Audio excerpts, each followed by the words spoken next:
Board, I mean, they've done a lot of work in highlighting some of those issues. So having listened to all the speakers today, I don't think I want to go further.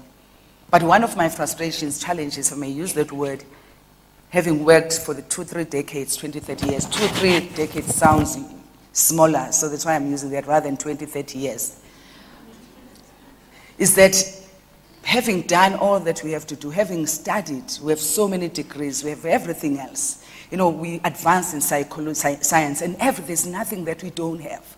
I started asking myself, what does it take for us to achieve the better world that we're looking for? And I started then going to the smaller issues that I regard as small. And so I want to present a summary of some of those issues that are minor.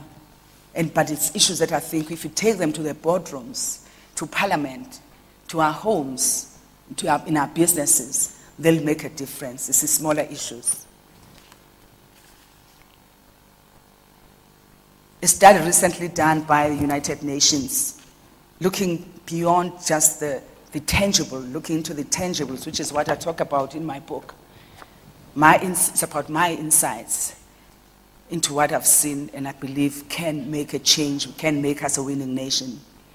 Clearly, social cohesion, some of these intangible, simple issues like those are becoming the key if Africa wants to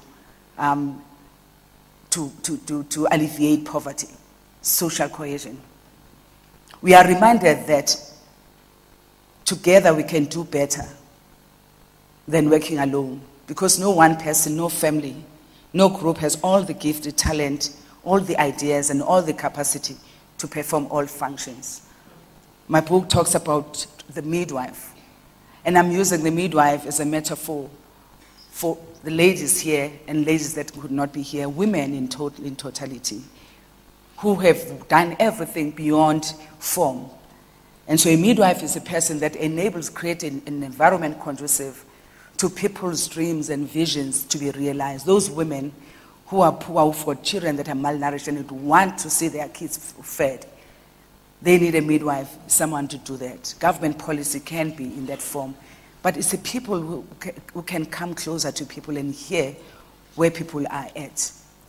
So beyond form, my husband, as I was sharing my paper, it says to me, you women are very lucky in that you have a way of transcending all the blocks that we men find it difficult to come out of. The pigeonholes that we put ourselves in. It's only us who are big, figurative, who are big, that cannot fit. That's one of my challenges, by the way. I cannot fit in any box. I've tried to join any political party. I find that it's just too small for me, because I would like to reach out to everybody else beyond any form.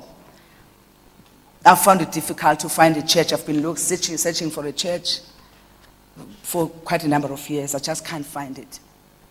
And what we require right now as a winning nation, as we usher in the new South Africa, is for us to go beyond the forms that exist. We know them. They are personal at personal level. The things that limit you, that says you're not good enough, that you're not smart enough. Who are you? We need to recognize that we cannot achieve what we would like to as women without the cooperation of others, to see all as one. We know this, but what does it mean? It means, because oftentimes I found insecurities and fear build walls between us. And when I decided to work on my inferiority issues, I found freedom in working with other people. And I think that's one thing that we can start working on. It's issues that are very hidden, that we would not have a degree or PhD on, but they are so critical in us achieving the things that we want to do. And because when we look around and listen and read books, we've achieved all the great things, but the little issues, the smaller ones, are eating out on the achievements that we've made. Hence, I decided to pay attention on the smaller issues. We need to overcome the position limitations, because what we see is not independent of where we stand in relation to whatever issue we meet. In other words, I realized that I learned from everything. You know, as I was getting out of my garage and getting home, and I was trying to put the key into this thing, you know, the key. And I found it was not okay until I had to sort of move in a certain direction in a certain position. What we're saying for us to usher in this new winning country, we need to look at the things, our positions, where do we stand? Because when I stand here, that says something else. I look at it differently from where you stand.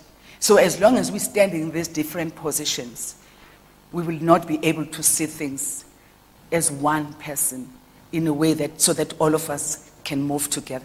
By the way, I can see that number. I can't read properly. I don't have my glasses, so I can't tell how many minutes are left, so you'll forgive me. So we need to be able to overcome position limitations and form, and anything that separates us from the other are the things that we need to look at so that we can read from the same slate. Because if we are from different positions, given our history or whatever it is, that we might think this is a priority, and I think it's not. And so we spend a lot of time in our boardrooms arguing about what is more important, what's the answer. So the challenge for us as we move together is to work with the positional limitations so that we can read from the same slate. And as managers and leaders, as parents, I want to invite us to start looking at becoming more consequence sensitive in what we do. In other words, as we do what we do, we need to look at the consequences of what we're doing at a personal level, at a corporate level, rather than doing things just because it's duty, or looking at the consequence, using an approach that is consequence independent. In other words, I just do what I do. It doesn't matter how it looks like. And I want to implore us, this is also feasible. It's a small thing to say, with whatever I do, when we make decisions in our boardrooms, wherever we are, we need to ask one question. When we make this decision, who wins and who loses? When we pass this tender and we give it to this person who's not deserving, who's going to win and who's going to lose?